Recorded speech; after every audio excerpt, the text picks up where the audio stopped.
Welcome dear students. जय श्री कृष्ण। आज हम विश्व मानव अधिवास के नेक्स्ट टॉपिक ग्रामीण अधिवासों के प्रतिरूप एवं ग्रामीण अधिवास की समस्याएं कौन कौन सी हैं का विस्तृत अध्ययन करेंगे। तो आइए हम टॉपिक शुरू करते हैं। ग्रामीण अधिवासों के प्रतिरूप। तो ग्रामीण अधिवासों के प्रतिरूप ये तो हमने समझ ही लिया था कि अधिवास किसे कहते हैं। हमने ये भी समझा था कि अधिवास जो हैं वह कितने प्रकार के होते हैं, इन्हें बस्ती भी कहते हैं। तो ग्रामीण अधिवास के प्रतिरूप के बारे में हम अध्ययन करें तो अधिवास जो होता है उसका प्रतिरूप का अर्थ है मॉडल या उसकी बनावट कैसी है। जैसे मान लीजिए वह गोलाकार है कि वह त्रिभुजाकार है या वह आयताकार है या वह प्लस के जैसा है या रेखिक है या वह तीर के समान है। तो ये सब आकृतियाँ जो गणितीय आकृतियाँ हैं ये सब इनकी प्रतिरूप या इनके जो प्रकार हैं, तो इनके बारे में हम पढ़ेंगे। ग्रामीण अधिवासों के प्रतिरूप। इसकी परिभाषा अधिवासों के बसाव की आकृति के आधार पर किए गए विभाजन को अधिवासों के प्रतिरूप कहा जाता है।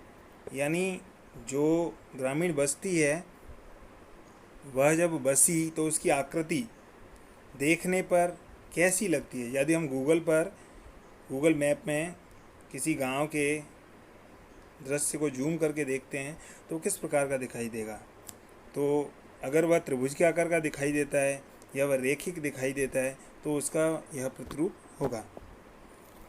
आगे आता है कि ग्रामीण अधिवासों के प्रतिरूपों को निर्धारित करने वाले कारक प्राकृतिक कारक, ऐतिहासिक कारक, सामाजिक सांस्कृतिक कारक, परिवहन मार्ग, धर्म स्थल आदि हैं। अब जो प्राकृतिक कारक है उसके अंतर्गत धरातल का स्वरूप, नदियाँ व जलाशय आते हैं। जैसे अगर कोई उबड़ खाबड़ स्थान है और वहाँ पर कोई भी बस्ती यदि बसती है तो उसकी आकृति किस प्रकार की होगी, टी आकार होगी या अर्धवृत्ताकार होगी। यदि कोई नदी है और एक नदी के किनारे पर बसते हैं तो वह रेखीय प्रतिरूप होगा। किसी एक तालाब के या जलाशय के चारों ओर बस्ती बसती है तो किस प्रकार की वृत्ताकार होगी।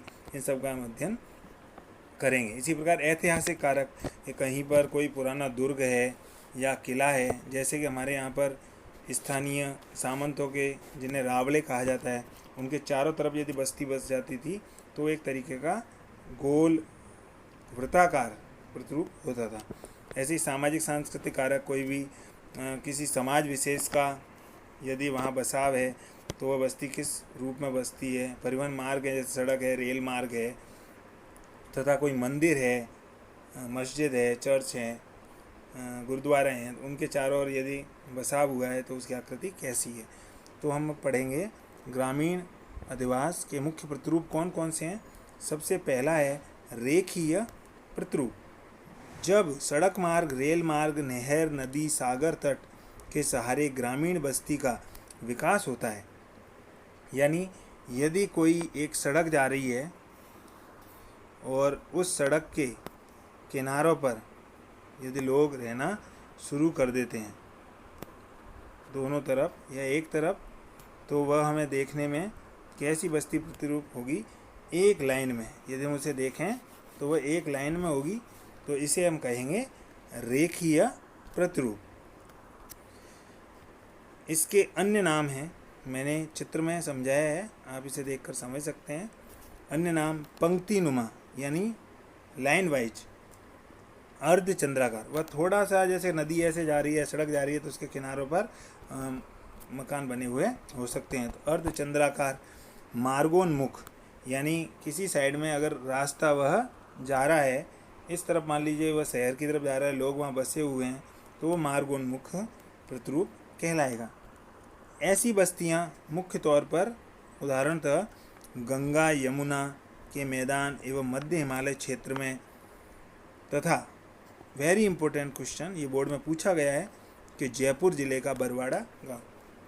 गंगा यमुना के मैदान एवं मध्य हिमालय क्षेत्र, क्योंकि वहाँ पर बहुत सारी नदियाँ बहती हैं हिमालय क्षेत्र में बहुत सारी नदियाँ बहती हैं, तो उनके किनारों पर बहुत सारे जो बस्तियों की या अधिवासों की बसावट है, तो वह सब रेखीय प्रतिरूप का उदाहरण है।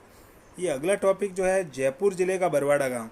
तो ऐसे सवाल जो हैं, एक सवाल और हमने जब पढ़ा पिछले टॉपिक में कि जो मिश्रित बस्ती होती है उसके अंतर्गत उसका उदाहरण था कि सांगौद गांव, खुर्द तहसील कोटा।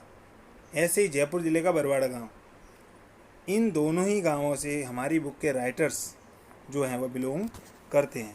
इस कारण उन्होंने अपने निज निवास स्थान को इसमें प्रश्न के तौर पर डाला है। तो लगातार 2 बोर्ड के एग्जाम्स में ये दोनों सवाल पूछे गए हैं, अतः ये अति महत्वपूर्ण हैं। अगला टॉपिक आता है नंबर 2, तीर प्रतिरूप। जैसा कि नाम से स्पष्ट है, नदी विसर्प 2 आब के बीच विकसित अधिवास का प्रतिरूप तीरनुमा होता है। जैसे कोई नदी किसी जगह स्थान पर मुड़ रही है या उसके बीच में कोई चट्टान है और वहाँ पर नदी ऐसे करके घूम जाती है, तो वहाँ पर यदि लोग बस जाएंगे तो वह दूर से देखने पर हमें एक तीर जैसी आकृति में दिखाई देगी। तो ये कैसी बस्ती कहलाएगी? तीर प्रतिरूप। अधिवास का विकास नदी की सीमा की बाधा के कारण पृष्ठभाग की तरफ होता है। यानी मैंने बताया जैसे वो चट्टान अभी मैंने बना के बताई, इस चित्र में भी दी हुई है, तो उसकी तरफ उसका बसाव बढ़ता जाता है, तो इसी वजह से इसकी आकृति तीर जैसी हो जाती है। ये बस्तियां मुख्यतः दक्षिण भारत में कन्याकुमारी और उड़ीसा में चिल्का झील तट पर बने अधिवास इसके उदाहरण हैं। मतलब वो चिल्का झील का जो तट है वो बहुत ही कटा फटा है, इसलिए वहाँ पर ऐसी बस्तियाँ पाई जाती हैं।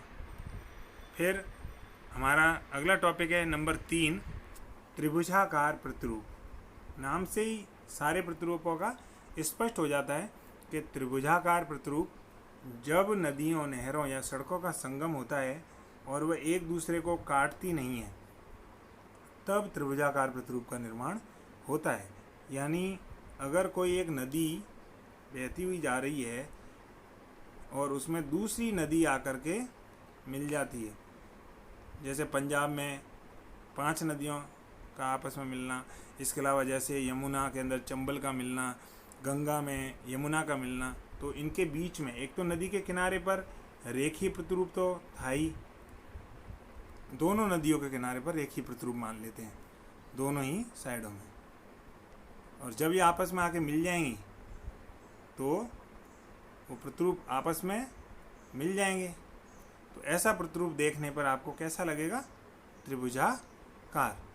तो ऐसे प्रतिरूप त्रिभुजाकार प्रतिरूप कहलाते हैं। और ऐसे प्रतिरूप अधिकांशतः कहाँ मिलेंगे?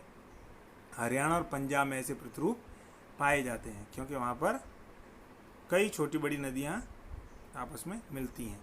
अगला टॉपिक आता है आयताकार या चौक पट्टी प्रतिरूप। इसका नाम जो है उसी के आधार पर स्पष्ट होता है। जैसे आपने इतिहास में पढ़ा होगा, सिंधु घाटी सभ्यता में सड़कें जो हैं वह एक दूसरे को समकोण पर काटती थी। तो आप चित्र में देखेंगे आपको पता चलेगा कि एक दूसरे को समकोण पर काट रही हैं। जब 2 सड़कें आपस में मिलती हैं और उनके मिलन स्थल पर लंबवत गलियों का निर्माण होता है, तब आयताकार प्रतिरूप बनते हैं। मतलब अच्छी तरह से नाप करके यदि उनका निर्माण किया जाता है, जैसे अगर कोई चौराहा है और वह बिल्कुल समकोण है और उसके किनारे यदि बस्तियां बस जाती हैं, तो ऐसा प्रतिरूप कैसा कहलाएगा? चौक पट्टी। जैसे देखो इसमें बिल्कुल चौकोर चौकोर और आयताकार प्रतिरूप। ऐसी बस्तियां मुख्य रूप से समतल उपजाऊ मैदानी भाग में पाई जाती हैं। यानी जिस भी राज्य के अंदर समतल उपजाऊ मैदान होंगे वहाँ पर आयताकार चौकपट्टी प्रतिरूप पाए जाएंगे। अगला टॉपिक है नंबर 5, अरीय त्रिज्या प्रतिरूप। इसमें मान लीजिए किसी गांव में एक चौराहा है और उस पे से अनियमित रूप में घरों का निर्माण कर दिया गया, लेकिन इसमें कोई भी रास्ता ऐसे एक दूसरे को यूँ समकोण पर या आपस में समानांतर नहीं काटता है। जैसे किसी गांव में एक स्थान यानी मुख्य चौराहों पर अनेक दिशाओं के कच्ची पक्की सड़कें मिलती हैं, परंतु गलियां समानांतर नहीं होती हैं।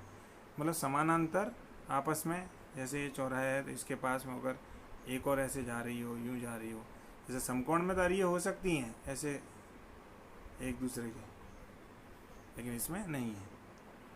ऐसी बस्तियां मुख्य रूप से, ऐसी बस्तियों के प्रतिरूप भारत में गंगा के ऊपरी मैदान, तमिलनाडु राज्य में पाए जाते हैं तथा विश्व में घनी आबादी वाले उपजाऊ मैदानी भाग में ऐसे प्रतिरूप दिखाई देते हैं। मतलब वहाँ कृषि क्षेत्र होते हैं तो उनमें ज़मीन जो है उनका निश्चित आकार नहीं होता है, तो वहाँ ऐसी बस्तियाँ पाई जाती हैं। अगला टॉपिक है हमारा पॉइंट नंबर 6, वृत्ताकार प्रतिरूप।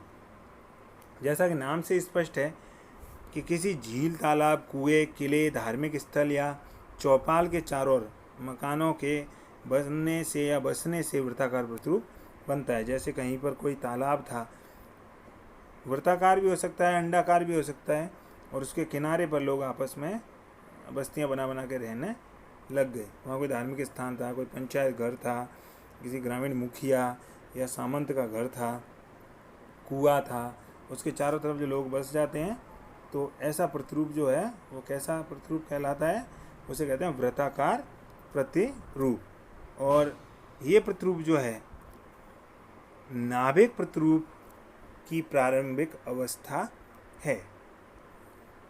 अगला पॉइंट है नंबर 7, तारा प्रतिरूप। तारा प्रतिरूप प्रारंभ में अरीय प्रतिरूप के रूप में विकसित होता है, लेकिन जब बाहर की ओर जाने वाली सड़कों के किनारे मकान बनते हैं तो इसकी आकृति तारे जैसी हो जाती है। अभी हमने पढ़ा था अरीय, और अरीय और इसमें क्या अंतर है कि जब इसके अंतर्गत हमने पढ़ा कि तारा प्रतिरूप प्रारंभ में अरीय प्रतिरूप के रूप में विकसित होता है, यानी एक दूसरे के सड़कें समानांतर नहीं होती हैं, और लेकिन जब बाद में बाहर की ओर जाने वाली सड़कों के किनारे पर भी मकान बनने लग जाते हैं तो इसकी आकृति फिर तारे जैसी हो जाती है। जैसे हम देखें, एक कोई मुख्य यहाँ पर घर था, चौपाल, मंदिर वगैरह, या कृषि क्षेत्र था, तालाब था, उस पर से सड़कें जा रही थी, और अब वहाँ पर उसके चारों तरफ लोग रहना शुरू कर देते हैं। यहाँ बस्ती पूरी रूप से बस जाती है। मतलब ये बस्ती पूरी इस प्रकार से बस जाती है, तो इसे दूर से देखने पर ये तारे जैसी आकृति का दिखाई देता है, तो इसे तारा प्रतिरूप कहते हैं। अगला पॉइंट है पंखा प्रतिरूप। नाम से स्पष्ट है, जैसे टेबल फैन होता है उसी तरीके से होता है। यदि वृत्ताकार प्रतिरूप के अंदर से एक सड़क निकल रही हो सीधी, और उसके भी दोनों ओर बस्ती बस जाती हैं, तो वह एक टेबल फैन के जैसा दिखाई देता है, तो उसे पंखा प्रतिरूप कहते हैं।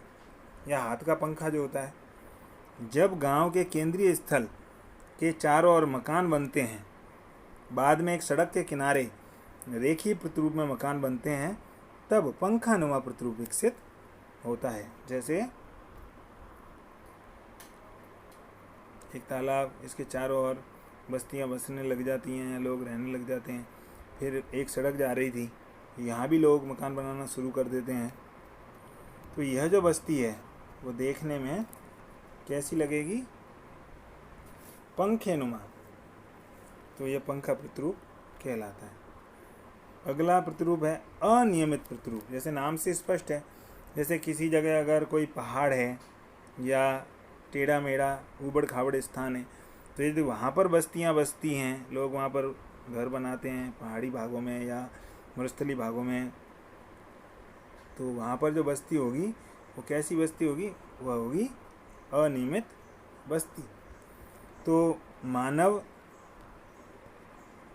द्वारा अपनी सुविधानुसार बिना योजना के मकानों का निर्माण करने से आकार रहित बस्ती विकसित होती है, उस अनाकार प्रतिरूप को हम अनियमित प्रतिरूप कहते हैं। यानी जिसका कोई आकार नहीं होता, अर्थात सड़कें टेढ़ी मेढ़ी घुमावदार और संकरी होती हैं। यानी कहीं सड़कें चौड़ी होती हैं, कहीं बड़ी होती हैं, कहीं एकदम मोड़ होता है। आपने अपने गाँवों में देखा होगा कि कई जगह गलियाँ ऐसी होती हैं कि वहाँ से एक व्यक्ति ही निकल सकता है, और कहीं भी सड़कें बहुत बड़ी होती हैं, कहीं बहुत ज़बरदस्त घुमाव होता है। तो ये सब बस्तियाँ जो हैं वह किस प्रकार का प्रतिरूप हैं? अनियमित प्रतिरूप। आगे सीढ़ीनुमा प्रतिरूप। जैसा नाम से स्पष्ट है, मैंने बताया था पहले कि अगर किसी पर्वतीय क्षेत्र में ऊबड़ खाबड़ स्थान है तो वहाँ पर आपको ऐसी बस्तियाँ देखने के लिए मिलेगा। यह प्रतिरूप प्राय पर्वतीय ढालों पर होते हैं जिनमें मकान परस्पर सटे व दूर दूर दोनों ही रूपों में मिलते हैं। ऐसी बस्तियाँ उदाहरणतः हिमालय, रॉकीज, एंडीज और आल्पस पर्वतमाला में ये सीढ़ीनुमा प्रतिरूप मिलते हैं। फिर आता है मधुछत्ता प्रतिरूप। मधुछत्ता प्रतिरूप जो है वे प्रतिरूप जो गुंबद नुमा झोंपड़ी से निर्मित हों तथा दूर से मधुमक्खी के छत्ते जैसे दिखाई देते हैं। यानी कि यदि हम देखें तो मधुमक्खी का छत्ता होता है ऐसे,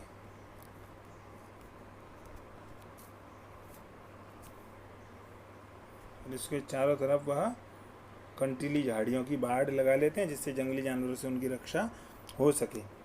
ऐसी जो बस्तियां हैं वह दक्षिण अफ्रीका के जूलू लोग, जूलू जुमलू जनजाति होती है, तथा भारत में टोडा जनजाति के गांव और आंध्र प्रदेश के समुद्र तटीय मछुआरों के गांव जो होते हैं वो मुख्य तौर पर मधुछत्ता प्रतिरूप होते हैं। तो अगला टॉपिक आता है प्रतिरूपों का, हमारे सिलेबस का अंतिम प्रकार मकड़ी प्रतिरूप। नाम से स्पष्ट है, कोई एक क्षेत्र से बहुत सारे ऐसे रास्ते टेढ़े मेढ़े जैसे कृषि क्षेत्रों से होते हुए जाते हों, तो वह ऐसा लगता है जैसे किसी मकड़ी की आकृति जैसा हो, तो टेढ़ा मेढ़ा प्रतिरूप मकड़ी प्रतिरूप कहलाता है। तो विद्यार्थियों, ये हमने पढ़ा कि प्रतिरूपों के मुख्य प्रकार कौन कौन से हैं, उनकी परिभाषा तथा ये प्रतिरूप मुख्य तौर पर कहाँ पाए जाते हैं, तथा मैंने जो हैंड रिटर्न इसके अंदर आपको इनके चित्र बताए हैं। ये भी पेपर में पूछे जाते हैं। पहले पूछा गया है कि रेखीय प्रतिरूप और चौक पट्टी प्रतिरूप का चित्र बनाइए, तो ये 2 नंबर के सिर्फ चित्र ही पूछे गए तथा इनसे संबंधित प्रश्न जैसे मैंने बताया कि जो मिश्रित बस्ती का उदाहरण कौन सा है कि सांगौद गांव, खुर्द तहसील कोटा, तथा अभी हमने पढ़ा कि जो प्रतिरूप है इसके अंतर्गत बरवाड़ा गांव जयपुर। तो ऐसे प्रश्न पूछे जाते हैं।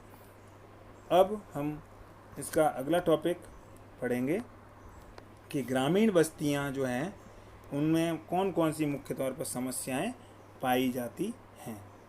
तो ग्रामीण बस्तियों की मुख्य समस्याएं शहरों से अधिक भिन्न नहीं हैं, बस क्रियाकलाप का ही अंतर होता है। तो इसमें मुख्य तौर पर 7 समस्याएं हैं जो लगभग 2 नंबर के प्रश्न के अंतर्गत पूछी जाती हैं। नंबर 1 है आवागमन के साधनों का अभाव। नंबर 2 है स्वच्छ पेयजल का अभाव। नंबर 3 है स्वास्थ्य सेवाओं का अभाव। नंबर 4 विद्युत आपूर्ति का अभाव। नंबर 5 रोजगार के अवसर नहीं होना। नंबर 6 सूचना व तकनीकी एवं संचार का अभाव। और नंबर 7 उच्च एवं तकनीकी शिक्षा का अभाव। इन्हें याद रखना बड़ा ही आसान है। आप ये सोचें हमें किन किन समस्याओं का सामना करना पड़ता है। नंबर 1 पानी। Number 2 light. नंबर 3 रोजगार। नंबर 4 परिवहन। नंबर 5 मोबाइल सर्वर है, इंटरनेट्स हैं, ये वगैरह हमें गाँव में नहीं मिल पाते हैं, तथा उच्च शिक्षा। और यही जो टॉपिक हैं वो मैंने इसमें आपको बताए। अब देखिए, आवागमन के साधनों का अभाव यानी सार्वजनिक परिवहन साधन का अभाव है। साधन रहित लोगों के लिए आवागमन गंभीर समस्या है, यानी वो एक स्थान से दूसरे स्थान पर नहीं आ जा सकते हैं, तो उन्हें परेशानी का सामना करना पड़ता है। फिर है स्वच्छ पेयजल का अभाव। तो स्वच्छ पेयजल का अभाव जो है, उसमें पेयजल की कमी विकराल रूप धारण कर चुकी है। आप देखते हैं रोज़ न्यूज़पेपर्स में आता है कि पानी की किल्लत हो रही है। फिर नंबर 3 स्वास्थ्य सेवाओं का अभाव। स्वास्थ्य सुविधाओं हेतु शहर जाना पड़ता है, मेडिकल जो सुविधा होती है वो नहीं मिल पाती हैं। नंबर 4 विद्युत आपूर्ति का अभाव। तो विद्युत आपूर्ति के अभाव में कृषि कार्य, उद्योग इत्यादि जो भी हैं वो नहीं हो पाते हैं। फिर आता है रोजगार के अवसर नहीं होना, बेरोजगारी, और इसमें मुख्य रूप से पूर्ण बेरोजगारी, छिपी बेरोजगारी व मौसमी बेरोजगारी है। अतः नगरों में कम मजदूरी पर लोग जीवन यापन करते हैं, वह गाँवों से शहरों के पलायन करने लग गए हैं। नंबर 6 सूचना व तकनीकी और संचार का अभाव। आप देखते हैं कि गाँवों में इंटरनेट की सुविधा तथा मोबाइल की सुविधा अच्छी प्रकार से उपलब्ध नहीं होती है, तो गांव सूचना तकनीकी व इंटरनेट सूचना आदि से जुड़ नहीं पाते हैं। और इसका अंतिम पॉइंट जो है वह है उच्च एवं तकनीकी शिक्षा का अभाव। तो उच्च शिक्षा के साधन न होने के कारण पढ़ाई बंद हो जाती है, यानी जो बच्चे हैं उन्हें उच्च शिक्षा उस क्षेत्र में नहीं मिलने के कारण या तो लोग शहरों की ओर पलायन कर जाते हैं या उनकी शिक्षा रुक जाती है। तो विद्यार्थियों, हमने आज जो टॉपिक पढ़ा कि ग्रामीण अधिवासियों के प्रतिरूप एवं ग्रामीण अधिवासियों की समस्याएं कौन कौन सी हैं, वो आपके अच्छी तरह समझ में आ गया होगा। मैं आशा करता हूं कि आप इसको पेपर में अच्छी तरह से हल कर सकते हैं। अगले टॉपिक में हम पढ़ेंगे नगरीय अधिवास या नगरीय बस्तियां। धन्यवाद। जय श्री कृष्ण।